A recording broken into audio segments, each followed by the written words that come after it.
Neuvième opération d'entretien dans le potager, le tutorage. Donc, tutorer les plants. Ça, on n'est pas obligé de faire ça en début de saison. On peut faire ça en cours de saison. Il n'y a pas d'urgence quand on vient planter les plants de tomates d'installer tout de suite le tuteur. Ça peut attendre un petit peu. Donc, peut être fait en début ou en cours de saison. Ça permet plusieurs choses, le tutorage. Ça permet de supporter les plantes dont les fruits sont lourds. Donc, l'exemple des tomates, entre autres. Si vous ne tutorez pas vos tomates, bien, ils vont éventuellement se ramasser à l'horizontale, couchées au sol. Ça permet d'empêcher certaines plantes grimpantes de s'étendre dans le potager. Encore une fois, j'ai vu ça dans les jardins communautaires, des gens qui semaient des pois, qui partaient pour un certain temps, et à un moment donné, les pois poussaient à la verticale, avec le temps, finissait par se coucher au sol. Le pois continuait de pousser dans le jardin à l'horizontale et se mettait avec ses grilles à s'agripper, avec ses vrilles, je m'excuse, à s'agripper aux plantes autour. Et quand les gens venaient pour désherber le jardin, ils tiraient sur les pois, puis il y a la moitié du potager qui venait avec. J'exagère, mais à peine. Donc, ça peut être utile pour les plantes grimpantes, pour les empêcher de s'accrocher après un petit peu n'importe quoi.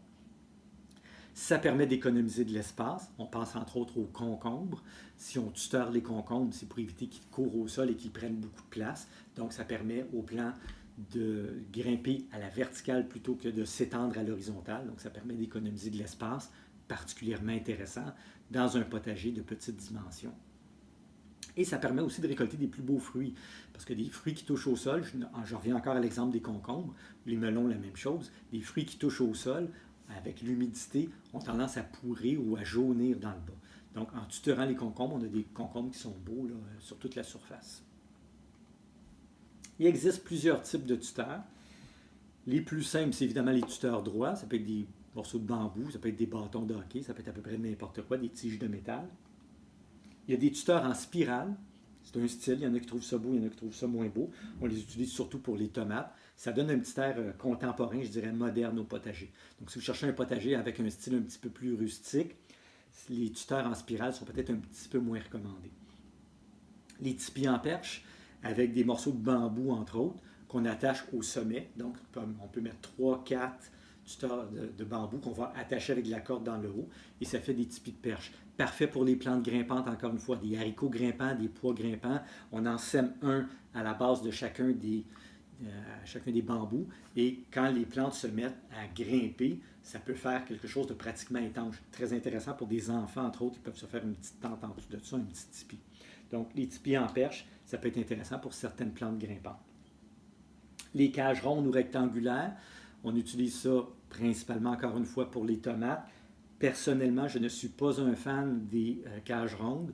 Ça se déforme avec le temps, une chose, et surtout, c'est très...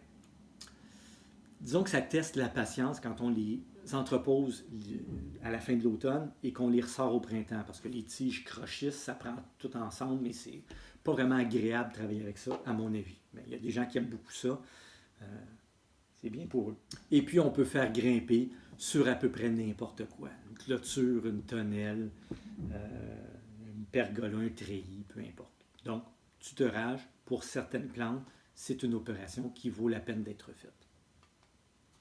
On peut acheter les tuteurs ou les fabriquer soi-même, sont un petit peu débrouillards. Très important, le tuteur doit être fixé dans le sol, il doit être solide pour être capable de supporter la plante. Donc, si vous faites des tuteurs pour des melons, par exemple, bien, c'est pesant un melon. Donc, il faut que le tuteur soit bien ancré dans le sol et soit solide, parce que si le tuteur tombe avec la plante, ben, c'est pas tellement d'avance. Point suivant, 4.10. Autre opération importante dans un potager, protéger contre les insectes et maladies. Je vous rappelle, le cours est axé sur les méthodes de jardinage biologique. En conventionnel, on ne se casse pas trop la tête. Quand il y a des bébites, on met des insecticides. En biologique, on ne veut pas tomber dans le même pattern. Donc, en biologique, on va faire de la prévention le plus possible.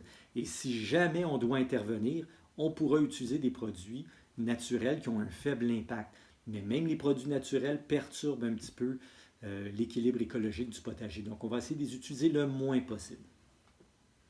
Donc, en jardinage biologique, on met l'accent sur la prévention, c'est ce que je viens de dire. Au besoin, on va utiliser des méthodes de lutte respectueuses de l'environnement. Donc, méthodes préventives, il y en a plusieurs. Le dépistage, aller régulièrement au jardin, quand il y a des feuilles qui sont un petit peu, qui semblent attaquées, qui sont un peu croches ou noircies ou brunies, on regarde sous les feuilles, y a-t-il un insecte, y a-t-il une maladie. Donc, dépistage régulier, le compagnonnage. Le fait de mettre plusieurs légumes mélangés dans le jardin va faire en sorte qu'on va avoir beaucoup moins de problèmes, particulièrement au niveau des insectes. Le désherbage régulier, un jardin propre est généralement moins souvent attaqué par les insectes. La cendre de bois, c'est un truc qui est peu connu, mais qui est très pratique dans le jardin. Moi, je l'utilise personnellement. Donc, si vous êtes capable de récupérer un petit peu de cendre de bois, vous faites juste, quand vous avez terminé l'entretien de votre jardin, vous avez tout désherbé, replacé vos tuteurs, tout est beau, vous faites juste saupoudrer très, très, très légèrement, juste un petit peu de poussière de cendre de bois sur les feuilles, et les insectes nuisibles détestent ça, particulièrement les insectes broyeurs. Donc, un insecte qui vient pour broyer une feuille, s'il y a de la poussière sur les feuilles, c'est un petit peu comme si vous apprêtiez à manger votre salade, puis je saupoudrais un petit peu de poussière d'aspirateur dessus. Mettons que ça coupe l'appétit. Fait que c'est un petit peu la même chose dans le potager. Donc, on saupoudre vraiment des petites quantités, parce que si vous mettez des grosses quantités de cendre, premièrement, vous allez cacher la feuille, elle va être moins efficace pour faire de la photosynthèse. Et deuxièmement, cette cendre-là finit par se retrouver au sol, et la cendre, c'est très alcalin. Fait que vous risquez de perturber le pH de votre sol à long terme. Donc, c'est vraiment des très, très petites quantités, vraiment saupoudrées du bout des doigts sur les feuilles, particulièrement pratique pour la famille du chou, chou-fleur, brocoli. Ça va éloigner la pyrrhide.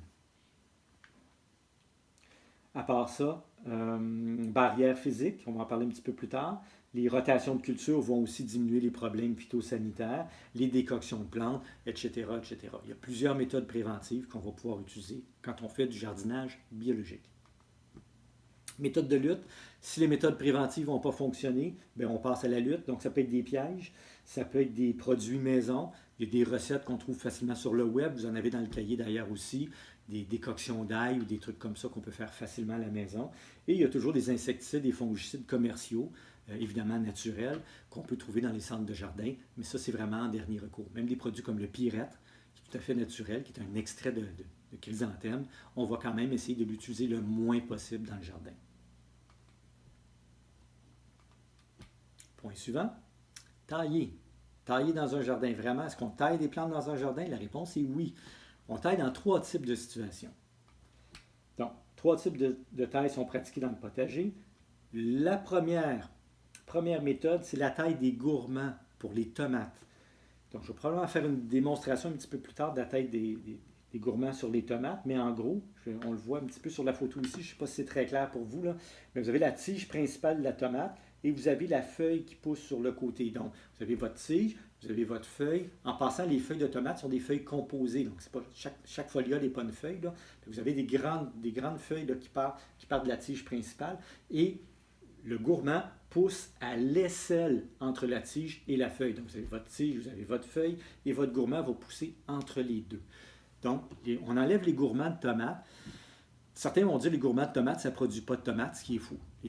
Les gourmands vont finir par produire des tomates. Sauf que, un petit peu comme pour les fruitiers, si on laisse pousser les gourmands, puis là je parle particulièrement pour les plants de tomates à croissance indéterminée, votre plant va devenir très dense, avec vraiment beaucoup de feuilles, et il va être beaucoup plus sensible aux maladies fongiques. Il va faire un petit peu plus de fruits en nombre, mais des fruits plus petits. Donc, ce qu'on suggère, parce que c'est très contesté, l'élimination des gourmands sur les tomates. Certains disent que ça ne sert à rien, d'autres disent que c'est bon. Moi, je suis quelque part entre les deux, honnêtement. Pour les plants à croissance déterminée qui sont très petits, pas vraiment nécessaire. Pour des plants à croissance indéterminée qui deviennent très, très denses, à mon avis, c'est une bonne chose de les enlever. Principaux avantages, comme je disais tantôt, on va récolter peut-être un petit peu moins de tomates en nombre, mais des plus grosses tomates. Et surtout, l'air va circuler un petit peu plus à l'intérieur du plant de tomate, ce qui va favoriser la maturation des fruits, mais surtout, ce qui va diminuer les risques de maladies fongiques. Et n'importe qui a déjà cultivé des tomates sait très bien que dans la deuxième moitié de saison, c'est très rare d'avoir des feuilles intactes qui ne sont pas attaquées par des champignons. Donc, en enlevant les gourmands sur les plants de tomates, on diminue un petit peu le développement des maladies fongiques. Autre type de taille pour les melons. Les melons, c'est des plantes qui ne sont pas très productives au Québec en général. Donc, vous ne ramasserez pas 12 melons par plant. Donc, en général, on se contente de récolter 1, 2, au mieux 3 melons sur un plant. Donc, on va tailler tout ce qui dépasse, donc tous les fruits qui dépassent. Et normalement, si on choisit de cultiver, par exemple, de garder 2 melons sur le plant, bien après le deuxième melon, on va compter 2 à 4 feuilles et on va tailler le reste. On n'a pas besoin de tant de feuillage. Et finalement, le troisième type de taille, c'est pour les fines herbes. Donc, pour les fines herbes, on va tailler les fleurs parce que si on ne taille pas les fleurs, ça va changer le goût de la plante et c'est vraiment moins agréable au point de vue gustatif. Protéger contre le gel. Donc, on n'en est pas là, mais quand va arriver l'automne, ça devient un enjeu. 3 méthodes peuvent nous aider à protéger les légumes contre les gels hâtifs, les gels d'automne. Arroser le jour. Donc, on arrose le sol le jour pour que cette eau-là accumule de la chaleur pour empêcher que ça gèle la nuit. Donc, première méthode, arroser le jour. Deuxième méthode, je ne vous la suggère pas parce que ce n'est pas très écologique, mais ça serait d'arroser en permanence. Vous arrosez toute la nuit. Donc, si l'eau du robinet est par exemple à 10 degrés Celsius, bien, si vous apportez continuellement de la nouvelle eau sur vos plantes à 10 degrés Celsius, elle n'aura jamais le temps de geler. Donc, ça, c'est une méthode qui pourrait fonctionner aussi, mais comme je vous dis, au point de vue écologique, un petit peu moins intéressante. Et la troisième méthode qu'on voit quand même de temps en temps, les gens vont mettre des draps, des couvertes ou n'importe quel obstacle physique pour couvrir leurs plantes. Donc, un drap, ça ne crée pas de la chaleur. Par contre, la chaleur est déjà dans le sol. Et s'il annonce du gel la nuit, il reste toujours un petit peu de chaleur dans votre sol qui va se dégager et la couverture que vous allez mettre va garder cette chaleur-là près de vos plants. Donc, vos plants ne seront pas à très haute température, mais au moins, ils vont probablement rester un petit peu au-dessus du point de congélation et ne mourront pas. Donc, couvrir les plantes avec des toiles. On peut même utiliser des différents contenants qui vont faire en sorte qu'on a un obstacle physique qui fait en sorte que la chaleur du sol reste près des plantes pendant la nuit. Et dernier point, récolter. Vous allez me dire, récolter, c'est pas dur, juste arracher puis partir avec les plants. Des petites choses importantes à savoir sur la récolte. Donc, il existe un bon moment pour la récolte. Idéalement, juste avant la consommation. Donc, si on veut utiliser notre potager de façon optimale, l'idéal, ce serait d'aller cueillir les choses dont on a besoin juste avant de les consommer. Premièrement, parce que c'est plus frais, le goût est un petit peu meilleur, mais c'est surtout parce que tous les éléments nutritifs vont être accessibles à votre corps au moment où vous allez manger ces plantes-là. Alors que des plantes qui sont récoltées depuis un certain temps ont déjà commencé à perdre un petit peu de valeur nutritive au moment où vous les consommez. Donc, si votre potager est dans votre cour, je vous encourage très fortement à récolter juste avant la consommation pour un meilleur goût et pour un meilleur aspect nutritif.